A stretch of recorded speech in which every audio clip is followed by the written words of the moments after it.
Good evening. I'm Kelly Wright. Thanks for joining me as we spend this next hour together. And I sincerely hope that you're safe and well, taking care of yourself and your family because you matter. My opening observation tonight, unity. We're going to hear a lot about that word in the coming months as we move closer to November 3rd, when people will get out to vote for the next president of the United States. We're hearing from the Democrats already about unifying around their candidates, Joe Biden and Kamala Harris. We saw it last night as they talked about we the people, a campaign of unifying not just among Democrats, but bringing Republicans and independents into the fold as well. But what does the word unity really mean? Well, the dictionary defines it like this. Unity is being together or at one with someone or something. It's the opposite of being divided. It's the state of being one or united, oneness, singleness of purpose and mind, something complete in itself, the quality of being one in spirit, sentiment, purpose, having harmony and agreement. An example of that ideal on how we describe our country is our Pledge of Allegiance. When we say one nation under God, indivisible, with liberty and justice for all, that's an ideal for unity. It's something we strive for in the United States, regardless of race, creed, or color, or politics, or gender.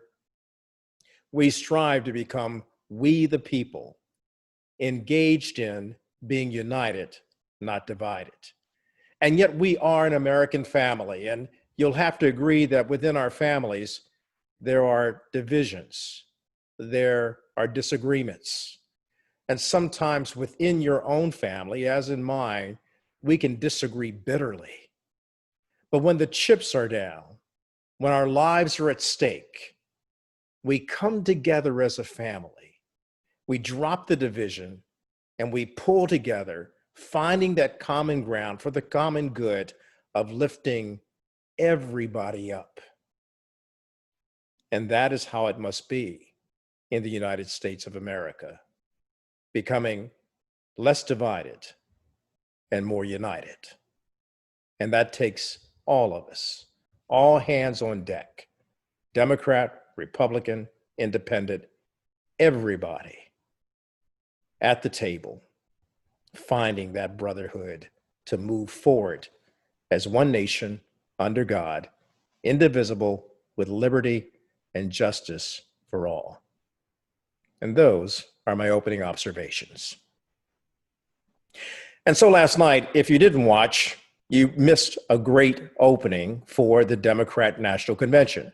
Now, many critics will try to denigrate what took place last night, but the bottom line is that it really showed not just an effort to become united, but an effort to show patriotism, faith in God, faith, hope, and love for the nation.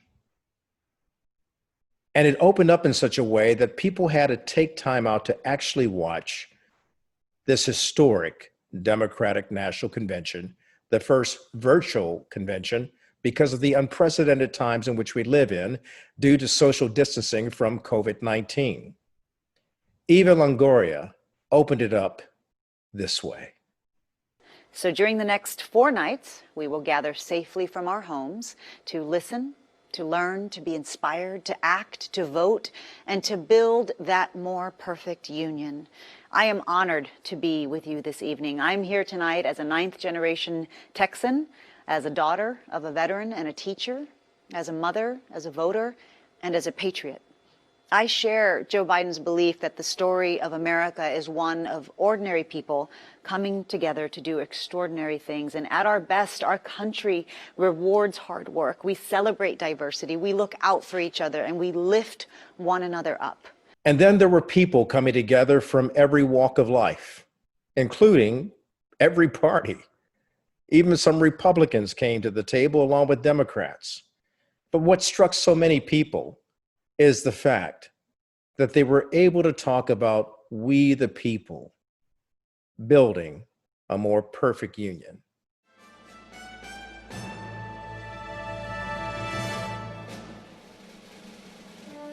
just justice, tranquility, tranquilidad, liberty, liberty, liberty. Let's do this. We the people. We the people. We the people. Nosotros. We the people. We the people. We the people of the United States. De los Estados Unidos. In order to form a more perfect union. Establish justice. Ensure domestic tranquility.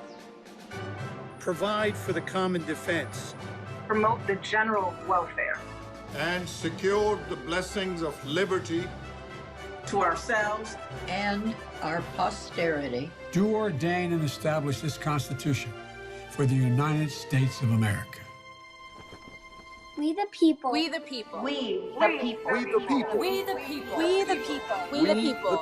We the people. We the people of the United States. We the people call the 48th Quadrennial Democratic National Convention to order. So joining me now is Dr. Benjamin Chavis of the National Newspapers Publishers Association and Black Press USA. He's the president of that organization. And Doc, it's always good to have you on. I got to ask you, the big story that everyone's talking about is what happened last night with We the People at the DNC. What was your take on it? Well, last night we saw Democrats, as to be expected, but we also unexpectedly saw Republicans. We saw young people, we saw elderly people, we saw law enforcement, we saw workers, we saw corporate leaders. We saw a diversity of the mosaic that makes up the United States of America. And I'm sure we're probably going to see something similar next week when the Republicans have their conventions. But I can say that the Democrats have set a new standard, we the people.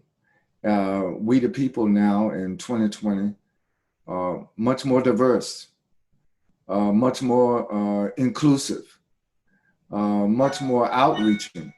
This is the first national political party virtual convention. So it was new also in terms of the technology, the various videos, the various live testimonies, the latest prepackaged. I thought Eva Longoria, who was the host, did an excellent job being a leader, not only in the Latino community, but a leader in the entertainment industry. And it wasn't that she was just reading a teleprompter. She came across so authentic. You know, when people, Kelly, do messaging, you want to make sure that the message comes across authentic. We're coming back with more of my interview with Dr. Benjamin Chavis, but before we do, here are people joining together from last night's opening of the DNC singing the national anthem. Oh, say, can you see by the dawn's early light what so proudly we hailed at the twilight's last gleaming?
Donald Trump is the wrong president for our country.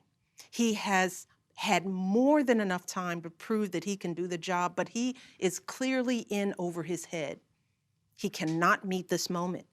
He simply cannot be who we need him to be for us. It is what it is. Whenever we look to this White House for some leadership or consolation or any semblance of steadiness, what we get instead is chaos, division, and a total and utter lack of empathy. You know that I tell you exactly what I'm feeling. You know I hate politics, but you also know that I care about this nation. If you think things cannot possibly get worse, trust me, they can and they will if we don't make a change in this election. In addition to Michelle Obama talking, what was your reaction to the former First Lady of the United States? Because she went right after the president. Well, I think that former First Lady Michelle Obama did an excellent job. First of all, she spoke as a mother. She spoke as someone who's been in the White House. But I think that I would say from the beginning of the show through the closing of the show with Michelle Obama's keynote speech, there was an undergirding theme throughout the whole convention last night. And that one word is empathy. Yeah. Michelle Obama personified what the word empathy means. It's just not only caring about, but it's doing something about what you care. She quoted the late John Lewis, not only about knowing what good trouble is, but by doing it. And she called, it was a rallying call for a massive voter turnout, GOTV. Obviously, her speech was well structured, but again, it came across as authentic. It was authentic, it was historic, and it was empathetic. And when I use this word empathy, you know, Kelly, it is not just a word out of the dictionary. I think what came across last night is that the Democratic Party is saying, we care about you. We care about all of you, not some of you, but all of you. And I think that the world and of course the nation last night got a glimpse of what the next several months, 2 months is going to be leading up to the convention. I think whoever wins the presidential race in November is going to have to exhibit that they care about the least of these, that they care about the victims of COVID-19. Over 170 people have died, and they're projecting more. By the time the November election happens, we may have lost over 200,000 souls. So this is a critical time in American history. And I think that the first night of the Democratic Convention went very well. I think the second night, the third night, and the fourth night is like climbing a mountain. It's going to be hard to outdo the first night. Now, some people have said that Michelle Obama's speech was so powerful, it's going to overshadow all the other speeches. But keep in mind, President Obama is coming. Keep in mind, Kamala Harris herself is coming. And then the candidate, Joe Biden for president, is also going to wrap up on Thursday.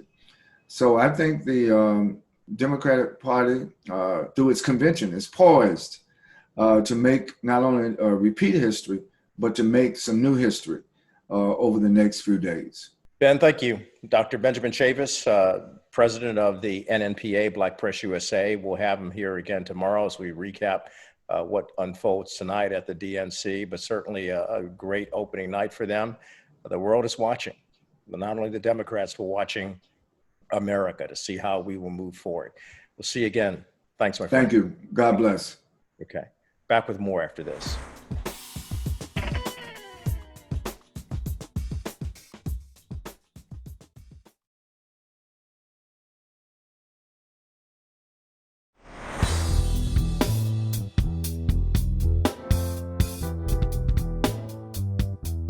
Our campaign ended several months ago, but our movement continues and is getting stronger every day.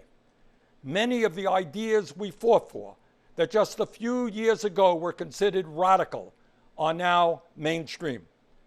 But let us be clear, if Donald Trump is reelected, all the progress we have made will be in jeopardy.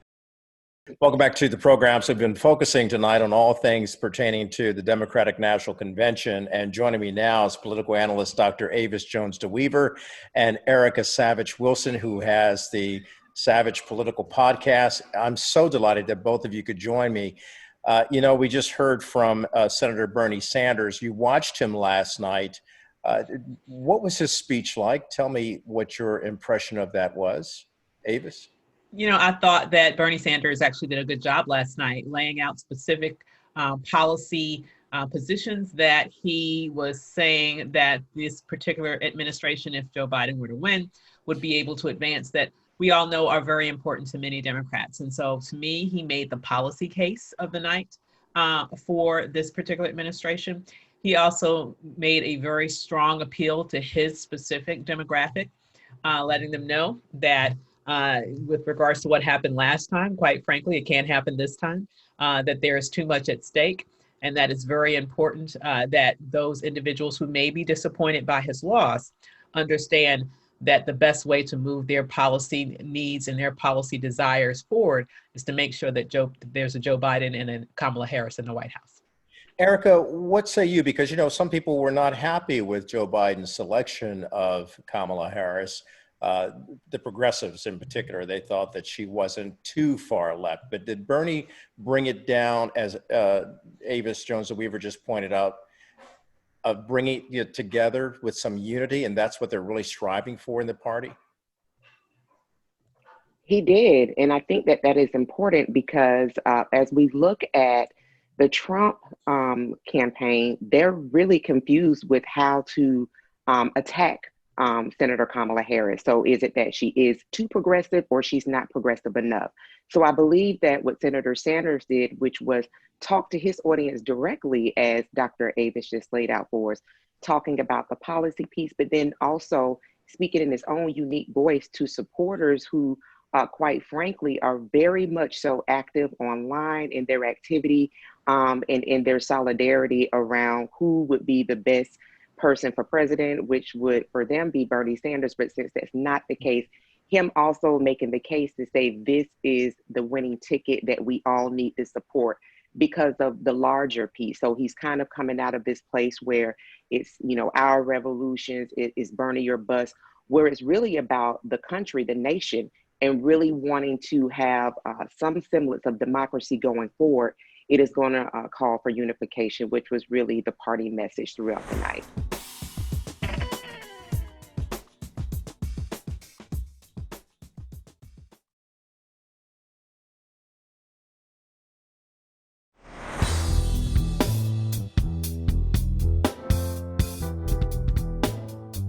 I want to know what you thought about the overall presentation last night. You're exactly right. Last night, to me, was a microcosm of America. I mean, it started off from the very beginning with the Star-Spangled Banner, and you saw people from all over the nation and all different types of people. I mean, you really saw a cross-section of America throughout that entire show last night. And, it's no surprise to see. It'll be interesting to contrast that with what next week looks like. But I don't think it's a big sort of leap to suggest that you're not going to see that same level of diversity with the Republican National Convention. We're already seeing, for example, that with this particular convention, we saw that the family of George Floyd were elevated. And it's been announced that in next week's convention, the couple who were brandishing firearms in St. Louis when Black Lives Matter protesters merely walked past their homes, they're going to be featured in the next convention. So the contrast couldn't be more stark. This showed a party that is reflecting America, that is reaching out to America, that is looking to put people together rather than to drive people apart. Erica, what did you think about last night's overall opening act for the Democratic National Convention? I shouldn't call it an act because it really kind of said to America, this is not an opening act. This is not a political theater. This is a movement. Oh, absolutely, it is. And I agree with Dr. Avis. And when I saw really the opening piece and just throughout the convention, I said to myself, this would have been so helpful to have been doing this sometime after the 2016 election moving forward, where the unification would not be as laborious as it is at the moment. But talking about really the contrast of the DNC convention and the upcoming RNC convention, this is par for the course. We have to, and people have to look at, what party, what group really does present itself as a big tent that really is open for ideas, that does have a malleable part of it. And when we look at that, when we look at where feet are pretty much dug in, we've got the Republican Party who's very much so demonstrating through their convention with their guest list of what they're standing in, right? Which is continued suppression and holding up an ideology. Where we look at the Democratic Party, which has opened up its doors and continues to open up its arms to different groups, different faiths, different orientations. And this is something that is important because this really is a mosaic of our nation. Enjoying my conversation right now with Erica Savage Wilson and Dr. Avis Jones DeWeaver, both political analysts and focusing on the Democratic National Convention. And of course, these are important times that we find ourselves living in, and they're unprecedented times. When we return, we'll talk about some more star power from last night, that being the former First Lady of the United States, Michelle Obama. We'll talk with Dr. Avis Jones DeWeaver and Erica Savage Wilson right after this.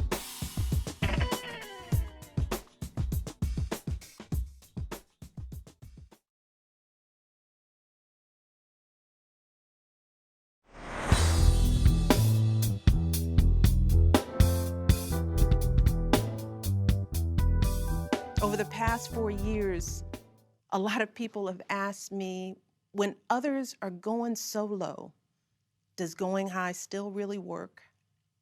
My answer, going high is the only thing that works. Because when we go low, when we use those same tactics of degrading and dehumanizing others, we just become part of the ugly noise that's drowning out everything else. We degrade ourselves. We degrade the very causes for which we fight.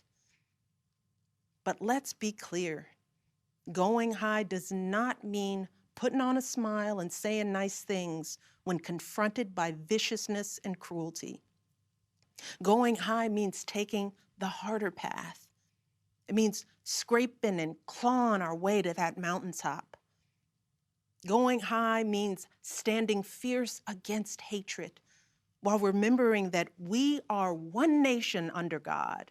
And if we want to survive, we've got to find a way to live together and work together across our differences. And going high means unlocking the shackles of lies and mistrust with the only thing that can truly set us free. Welcome back to the program, where I'm joined by Dr. Avis Jones DeWeaver and Erica Savage Wilson, who has the Savage Political podcast. And, we were just listening to Michelle Obama right there. And what struck you about the former First Lady's presentation last night, and the fact that she was not mincing any words? She went right after the President of the United States, but she held true to what she's always stated: when they go low, we go high. Michelle Obama is a uniquely gifted communicator. She has the ability to connect with people as if she's just in your living room and she's your best girlfriend and you're just having a conversation and she's not holding back and she's just telling you how she feels. I mean, that is the feeling that I get when I see her deliver what, quote unquote, is a speech, but it feels like a conversation, right? I mean, she's just uniquely gifted. And we also see that last night she delved much more into sort of the political side of the fray than we've seen her really frontally do in the past. She was very, very poignant in her criticisms of Trump, and she was very specific about what needs to happen now in order to make sure that we don't make the mistake again in terms of allowing this person in the White House for a second term. And so, she said herself, she doesn't really like politics, but she leaned all the way into politics last night, but she did it with grace, she did it with charm, and she did it in a way that I believe made a huge impact. John Kasich is someone that I've had the pleasure of talking to in the past, working with him at another network many years ago. But when he became governor of Ohio, he really tried to always do the right thing. And last night he talked about from not a Republican standpoint, even though he acknowledged that he's a lifelong Republican, but he spoke about America at a crossroads, and that America is at a point where it has to choose which path it will take. And the path that he wanted America to choose, based on what he was stating last night, was to take a path where all Americans see themselves as having value for each other and getting across and past this Republican and Democratic division that we have. And Erica, the president and the Republicans, I constantly hear the droning of them saying, the left does this, the left does that. And these Democratic mayors of these Democratic cities are just plunging Black Americans into division and to degradation. And is that really the right approach, or should we be bringing people together?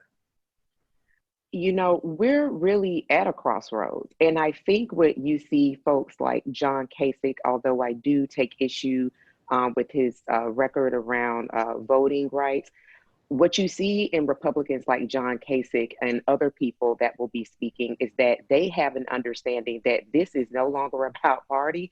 This is about the nation. This is about saving the semblance that we have of democracy. And this is about what we just talked about in former First Lady Michelle Obama's speech, where she talked about what the requirements of a president ought to be, and that is to at least have empathy. When she talked about all of the things that were at stake. And so when we look at folks like John Kasich, who actually stand at a crossroads and say to the American people, specifically talking to those Republicans who have a choice about who they may be supporting in this next coming election, that listen, we got over 160,000 Americans dead. We don't have a national planning strategy around COVID.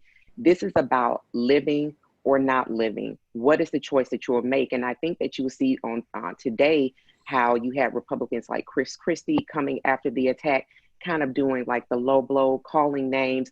When we're thinking about COVID, when we're thinking about all of the crises, what has people's attention? Are they looking for, who has the most clever name?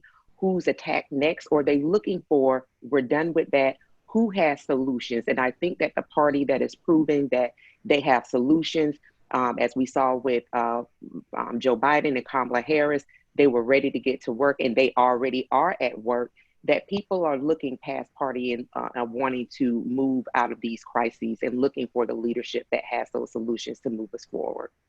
When we return, we'll continue our dialogue about what took place last night during the DNC and what's upcoming. This is a powerful moment in American history. This is the most pivotal election. We've heard that in the past, but this literally is. When we come back, we'll continue our discussion about the Democratic National Convention and the look forward as we continue our discussion with Erica Savage Wilson and Dr. Avis Jones Weaver. Be right back.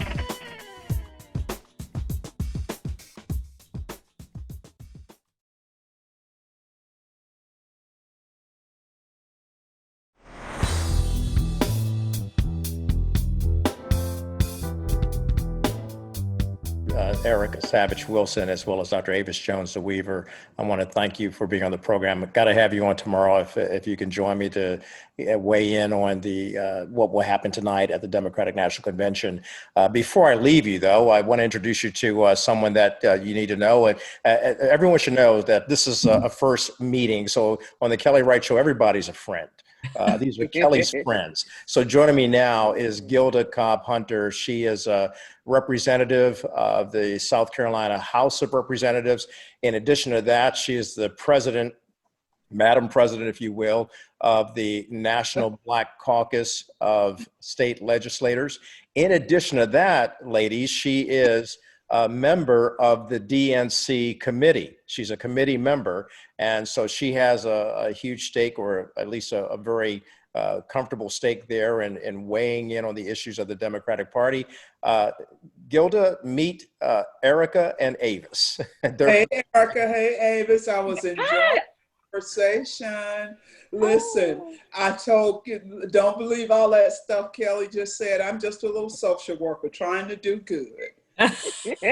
Sounds like you're doing great. Nice to meet you. Like ladies, and I ditto, as they say in Congress. I ascribe myself to the comments both you ladies made, very much so, or associate myself rather. Thank you for that, Gilda. I got to add something real quickly. I've got to say it because I'm surrounded by three beautiful women who are brilliant and Black, and I just have to say that. I stand in the shadow of three phenomenal women, which leads to greatness. So I know my place. You're right. Your wife trained you well, Kelly. Yeah, my wife and my mother. Both. You're right. Well, I'm delighted that we could have this kind of meeting. Before Avis and Erica have to go, Gilda, that we've been talking about last night's opening, which in many ways is very historic. First of all, it's the first virtual convention that we've seen. And I'd like to know your take on what you saw last night as Avis and Erica listened in as well. Sure. I thought last night was that the DNC did a good job. We're off to a good start. I liked what I saw last night. There were spots. I was on the side of those who felt like Kasich should not have been there, but quite frankly, given how they weaved it in, and it wasn't just him, but a number of other Republicans who are now Biden voters, I could accept that a bit better. I really think that those comments from Republicans ought to find their way into some TV and radio spots, because there is nothing like having someone who was on board with the president now say, you know, on second thought, that was not a wise move on my part. I'm riding with Biden. And I know the two sisters have talked about the forever First Lady and the tone she set. I mean, y'all, I cried. I did. Yeah. I cried because it was like, oh, this woman is phenomenal, number one. And number two, it just made you wish for the days when you had a first lady who didn't need to plagiarize, when you had a president who could weave 3 or 4 sentences together. So she was a nostalgic moment for me. I thought Andrew Cuomo, it was well crafted, well delivered. I thought his message was good. And so if the point of last night's opening session was to send the message of unity and to lay the case, to put the case out rather, for why there needs to be a change, I thought last night did a compelling job of making that point. And so I thought overall that it was a good first night. It really kind of got me a bit excited because I have to admit I was one of those who was like, oh, okay. But after last night, I am really fired up and ready to vote and ready to do what I can to make sure that there's a change, not just at the top, but in the U.S. Senate, because a Democratic president and a Democratic House still needs a Democratic Senate.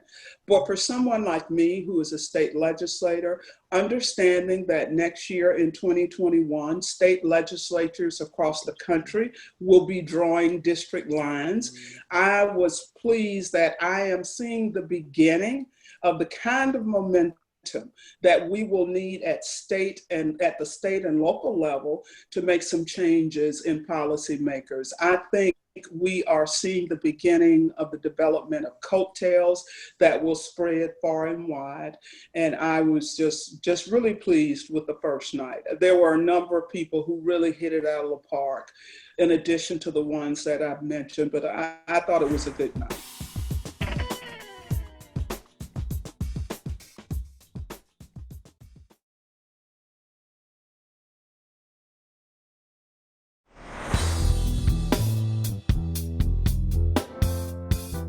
Ladies, before I let you leave, let me bring in Erica as well as Avis and you as well, Gilda. I want to ask all three of you. We've heard a lot about why this election is so important and so pivotal, like no other time in history. We've seen more than 160,000 people die from the COVID-19 pandemic, and it's anticipated that it could reach as much as 200,000 by September. We've seen a mixed message coming out of the halls of leadership at the White House as well as Congress, and we need something done in America. Why is this election so important to each of you, and what role does it play in determining the future for Black Americans? Avis? For me, this election is not just about the current crises, as critical and historic as they are. It's also about what are the implications that will happen for generations if we go the wrong way. We know that this administration has already appointed over 200 federal justices all over the nation. We know that we are just one justice away, quite frankly, of losing the Supreme Court for decades. This next election, to me, is not just about the next 4 years. It's about the next 40 plus years. This will change the very trajectory of this nation in ways that, quite frankly, our ancestors fought and died for. All of those rights around a wide range of issues that we care about are at stake in this next election. Erica. No one can afford to sit out this election. And if we were in another country watching what we're seeing in America happening, we would be baffled, and we would call in or feel the need for some type of group to intercede on our behalf. When you're talking about a president who was impeached for obstructing Congress, meaning that he completely had no disregard for Congress, and for, in essence, trying to bribe a new leader into opposition research on who we presumed he'd be running against, who he is running against right now, which is former Vice President Joe Biden, and that he was cleared by the Senate. So he was given a pass to do whatever it is that he wants to do, trample upon laws, upon laws, upon laws. And that is actively what he's doing with the aid of William Barr. When we think about the different regulations that have been rolled back as it relates to the EPA and the different federal chiefs that have been put in charge, that these are sycophants. These people are a part of this regime. And Dr. Avis talked about authoritarianism because that's not something that Americans are all too familiar with as it relates to happening in this country, that we're literally seeing it unfold because we have someone who is a presumed leader who cares nothing about laws as it relates to him. And elected official, South Carolina State Representative, Madam President of the NBSL, Gilda Cobb-Hunter. Thank you, Kelly. Ditto to what my two colleagues have said as well. To borrow from last night's DNC convention, this election is about we the people. It is about making sure that competence and caring and compassion rules again in this country. It's about generational change. It's about making sure that we elect an administration that will be in a position to undo a lot of the damage that this administration has done. But it really is about life and death. It truly is. And so it's important that all of us be missionaries to get the job done. I thank all three of you, Gilda Cobb-Hunter, as well as Erica Savage-Wilson, and of course, Dr. Avis Jones-DeWeaver. Appreciate all three of you. I look forward to our discussion tomorrow about the follow-up to recapping what happens tonight on the floor of the DNC, the virtual convention. And again, I appreciate all three of you. God bless you. Thanks, Kelly. Bless you.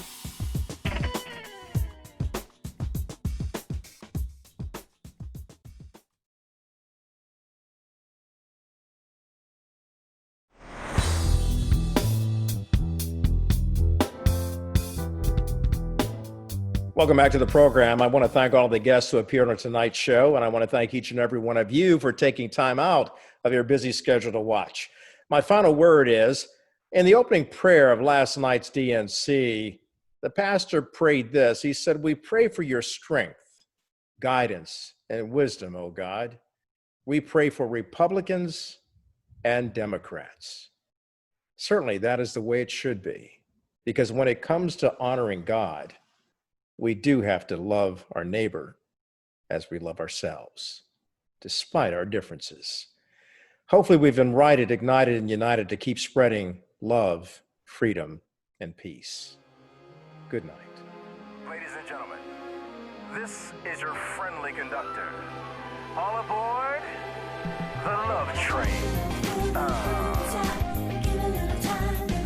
All aboard the love train, the love train, the love train. If you don't feel the groove inside, give it Come on, all aboard. The love train, the love Let me break it down for you like this. The rhythm of love is easy to find if you're listening. The color of light isn't red, black, or white, but it's crimson. We all bleed the same. If you don't feel the groove inside, If you don't feel the groove, it's alright. Just give it time, give it time. Come on, y'all. Get on board. Mankind won't survive if our hearts beat inside a hateful rhythm. You see, love isn't bought, but comes with a price of forgiveness, and we all bleed the same. Yeah. If you don't feel it now, just wait. It's coming on, the love train. Just give it time, give it time. Get on board. everyone's invited. That means you, We're all united and you, and you. on the love train. Get on board. All creeds and colors, Brothers all sisters and and brothers sisters, on the love train. get on board the love train. Everyone's invited. We're all united on the love train. Get on board. All creeds and colors, my sisters and brothers, get on board on the love train. Woo-hoo! Yeah. It's alright. Just give it time. Keep on marching on. Keep on being strong. Get on board the love train, love train. Let's spread some love, love, love, love, love. Oh, on the love train, y'all.